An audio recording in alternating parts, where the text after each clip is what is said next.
ছেলের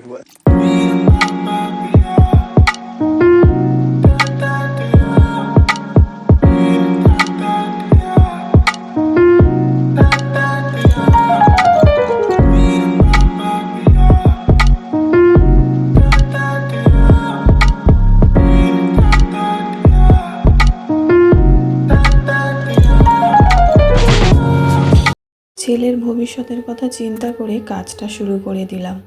so hi everyone, good morning. আমি অপর্ণা। আমার আরও একটি নতুন ব্লগে আপনাদের সবাইকে জানাই স্বাগত। আশা করি আমার এই ভিডিওটিও আপনাদের ভালো লাগবে। যদি ভালো লাগে তাহলে একটা লাইক করে দেবেন, আর ভিডিওটি কেমন হয়েছে অবশ্যই কমেন্ট করে জানাবেন। যদি ভিডিওটি একটু হলেও ভালো লেগে থাকে তাহলে চ্যানেলটি সাবস্ক্রাইব করে পাশে থাকার জন্য অনুরোধ রইল। তো আজকে হচ্ছে শনিবার। তো কয়েকদিন টানা বৃষ্টি হওয়ার পর আজকে না ভালোই রোদ্দুর দিয়েছে সকাল থেকে। তো সেই কারণে আর দেরি না করে ঝটপট জামা কাপড়গুলো নিয়ে চলে এসেছি বাথরুমে, ধুয়ে বাইরে মেলে দেব। কারণ এখন যেহেতু রোদ্দুর আছে, আর আজকে তো শনিবার, এখন শ্রাবণ মাস, বর্ষাকাল, যখন তখন বৃষ্টি হতে পারে। হয়তো আজকে সকালবেলা রোদ্দুর দিয়েছে ঠিকই, কিন্তু কখন যে বৃষ্টি হয়ে যায় মানে চলে আসবে বলা যায় না। সেই কারণে সকালবেলা ঘুম থেকে উঠেই ব্রাশ করে নিয়ে ঝটপট আগে চলে এসেছি বাথরুমে জামা কাপড়গুলো নিয়ে। আমাদের জামা কাপড় থাকলেও আসে না, কিন্তু ছেলের তো অনেকগুলো জামা কাপড় হয় না। তো সেই কারণে ওগুলো না ধুয়ে দিলে একসঙ্গে অনেক জমা হয়ে গেলে তখন আবার প্রবলেম হয়ে যাবে শুকানোর। তো সেই কারণে আগে চলে এসেছি জামা কাপড়গুলো ধুয়ে দেবো বলে। যেহেতু ওকে মানে সব সময় তো আমি প্যাম্পাস পরাই না, মানে কালে আগের বছরে মানে গত বছর পরিয়েছিলাম, বর্ষাকালটাতে প্যাম্পাস পরিয়েই রাখতাম প্রায় মানে সকালে দুপুরে এরকম পরিয়ে মানে 3 টাইম পরাতাম। কিন্তু এবছর আর পরাইনি। ওই রাত্রেবেলায় শোবার সময় মানে পরিয়ে শোয়াই, আর সকালবেলা খুলে দিই। মানে রাত্রে 2টো প্যাম্পাস ওর লাগেই। মানে রাত্রে যখন ও ঘুমাতে যায় তখন একটা প্যাম্পাস ওকে পরিয়ে দিই, আর ওটা আমার মাঝরাতে না খুলে দিই। কারণ তখন যেহেতু বর্ষাকাল, তো সেই কারণে একটু ঠান্ডা ঠান্ডা ওয়েদার, মানে হিসুটা একটু বেশিই করে, তো ভিজে যায় বলে ওটাকে খুলে দেওয়া হয়, দিয়ে আবার একটা পরানো হয়। তো ওটাই সকাল পর্যন্ত চলে। সকালে যখন ও ঘুম থেকে ওঠে ওই 8টা সাড়ে 8টা নাগাদ, তখন ওকে খুলে দিই। তো সেই কারণে ওকে যেহেতু সবসময় পরাই না বলে এই জন্যে মানে ওর জামা কাপড়গুলো অনেকগুলো জমা হয়।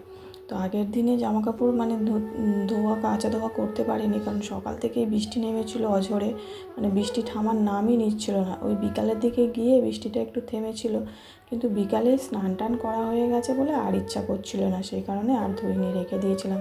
তো সেই জন্য দুদিনের জামা কাপড় একসঙ্গে, মানে তার আগের দিনে বৃহস্পতিবারের জামা কাপড় ছিল, আর শুক্রবার 2টো জামা কাপড় একসঙ্গে আজকে ধুচ্ছি। সেই কারণে অনেকগুলোই জামা কাপড় হয়েছে।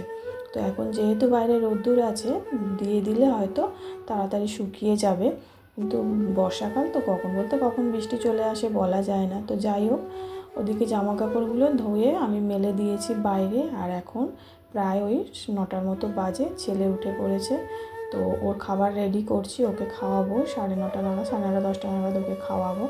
তো আজকে ওর মানে সকালের টিফিনে ওকে একটু সুজি বানিয়ে দিচ্ছি। তো এই সুজিটা প্রথমে একটু হালকা করে ভেজে নিচ্ছি। তো আমি এমনি সিম্পলি মানে ঘি, অনেকে আছে ঘি বাটার দিয়ে ভাজে, আমি এমনি সিম্পলি মানে শুকনো কড়ার মধ্যে ভেজে নিচ্ছি, খালি কড়াতে হালকা করে একটু ভেজে তারপর জল দিয়ে সিদ্ধ করে নেব। তো ওকে দুধ সুজি দেবো, কিন্তু দুধটা দিয়ে আমি আর ফোটাবো না, মানে জল দিয়ে সিদ্ধ করে নেব ভালো করে, তারপরে নামিয়ে আর একটু গরম জলে দুধ গুলে তার মধ্যে সুজিটা দিয়ে দেবো।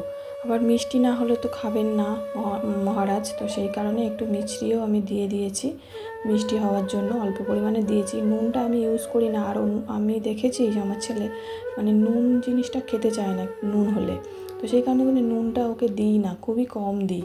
তো যাই হোক, ওদিকে ওর খাবারটা বসিয়ে মানে হয়ে গেছে, খাইয়েও দিয়েছি ওকে, আর ওদিকে খেলা করছে। আমি বিছানাটা গুছিয়ে নিলাম, বিছানাটা গুছিয়ে তারপর ঘর দুয়ারগুলো ঝাড় দেবো। তো হাজব্যান্ড গেছে কাজে, তো মানে গাড়ি চালাতে গেছে। তো যাই হোক, এখন বিছানাটা গুছানো হয়ে গেছে, আর এদিকে দেখুন কতগুলো আমি নাইটির পিস তুলেছি। এই বিজনেসটা শুরু করবো বলে নাইটি বানিয়ে তারপরে সেল করব। তো প্রথমে মানে সবাই বলছিল যে নাইটি, রেডিমেড নাইটি কিনে নিয়েছে বিক্রি করতে, তো আমি ভাবলাম কিনে নিয়েছে বিক্রি করার থেকে আমি পিস নিয়ে এসে সেটাকে সেলাই করি, কারণ যেহেতু আমি জানি সেলাইটা, সেই কারণে ভাবলাম সেলাই করে বাড়িতেই সেলাই করে বিক্রি করব। এগুলো মানে তো নাইটির কমেও হবে অনেকটা, এগুলো কারণ দিয়ে আমি নাইটি নাইটির বানাবো পিস আমি বাড়িতে, কিনে নিলে যেহেতু তাহলে সেলাই সেটা জানি কমে পাবো, বিক্রি করে সেখানে একটু কমে ভাবলাম করলে নাইটি হয়তো বানিয়েই বিক্রি অনেকেই করব। মানে নেবে। তো তো এই যে সেই পিস চিন্তা ভাবনা কতগুলো করেই তুলে আমি নিয়ে এসেছি, নাইটির খুব একটা পিসগুলো বেশি তুলেছি। তুলিনি। তো এই তো যে এগুলো কয়েকটা, বানাবো, খুব আস্তে একটা আস্তে বেশি বানাবো, তুলিনি। কারণ ছেলে তো দেখলেনই তো কতগুলো নাইটির পিস আমি তুলেছি, খুব একটা বেশি তুলিনি, অল্প করেই তুলেছি, কারণ যেহেতু নতুন শুরু করছি আর তার মধ্যে মানে পয়সারও দরকার। তো যেটুকু ছিল সে জমিয়ে রেখেছিলাম, সেটুকু দিয়েই স্টার্ট করছি। তো আমি যেহেতু বানাতে জানি সেই কারণে আর মানে রেডিমেড নাইটি কিনে আনিনি, আমি ওই পিস তুলেছি, তো ওগুলো দিয়েই বানাবো আস্তে আস্তে। আর ছেলে তো ছোট, জানেনই আপনারা সবাই, তো ওকে সামলিয়ে ওই যেটুকু করব করে দেখি কি হয়। নেমেছি, অনেকদিন ধরেই চিন্তাভাবনা করছিলাম করব, কিন্তু ফাইনালি কাল এবার দিনে তোমার বৃহস্পতিবার দিনে গিয়েছিলাম আনতে, সেখানে আর ভিডিও করা হচ্ছে না। তো যাই হোক, আপনারা সাথে থাকুন, দেখতে থাকুন, আশা করছি ভালো লাগবে। আর আপনারা আশীর্বাদ করুন যাতে আমি মানে সফল হতে পারি, যে চিন্তা ভাবনা করেছি তাতে সফল। খুব একটা বেশি তুলিনি, কয়েকটার মতোই তুলেছি, মানে ওই 2 ডজনের মতো তুলেছি। তো এগুলো যদি সেল করতে পারি কয়েকটা, তারপরে আবার তুলব, কারণ মানে পয়সারও তো দরকার না, আর এখন হাতে তেমন কিছু পয়সাও নেই। তো সেই কারণে অল্প করেই তুলেছি, অল্প করেই শুরু করলাম। মানুষ তো ছোটো থেকেই বড় হয়, তো সেটাই ভেবে শুরু করলাম। আশা করি মানে একদিন না একদিন সফল হব, যদি চেষ্টা করে যাই। চেষ্টা করলে তো সব কিছুই হয়, তাই না? যদি চেষ্টা করি নিশ্চয়ই সফল হব, আর যদি চেষ্টা না করি তাহলে তো সফল কোনো দিনই হতে পারবো না, তাই না? তো যাই হোক, ছেলেটার ভবিষ্যতের কথা চিন্তা করে তো করতেই হবে আমাকে, কারণ ওর পাপার তো তেমন একটা কাজবাজ মানে নেই। তারপরে এখন কাজবাজের এটাও খুবই খারাপ, এতদিন ধরে বসে আছে, এখনও পর্যন্ত একটাও কাজ পাইনি। তো যাই হোক, ওদিকে ঘর দুয়ার ঝাড় দিয়ে এখন মুছে নিচ্ছি, অনেকটাই বেলা হয়ে গেছে। তো ঘর দুয়ার ঝাড় দিয়ে মুছে নিয়ে তারপরে ছেলেকে খাওয়াবো, যদি টাইম থাকে স্নান করে নেব, আর না হলে ওকে খাওয়াবো। আমি তো ওকে প্রত্যেক দিন 1টা নাগাদ ওর খাওয়াটা শুরু করি, ওকে খেতে বসাই। তো যদি তার আগে আমার হয়ে যায় তাহলে স্নান করে তারপর ওকে খাওয়াবো, আর যদি তার আগে না হয় তাহলে একেবারে ওকে খাইয়ে স্নান করতে যাব। তো যাই হোক, ওদিকে ঘর দুয়ার মুছে দিয়েছি, আর এই যে দেখুন সকালবেলা কি সুন্দর রোদ্দুর দিয়েছিল, আর এখন দেখুন বৃষ্টি হচ্ছে অঝোরে। তো যাই হোক, বৃষ্টি তো হবেই, কারণ এখন বর্ষাকাল। আজকে হচ্ছে শনিবার, বাবার বার, বড় বাবার বার। তো এই যে বৃষ্টি হচ্ছে, এখন ঘরের সমস্ত কাজবাজ হয়ে গেছে। তো ওই স্নান করতে যাব, এখন টাইম আছে।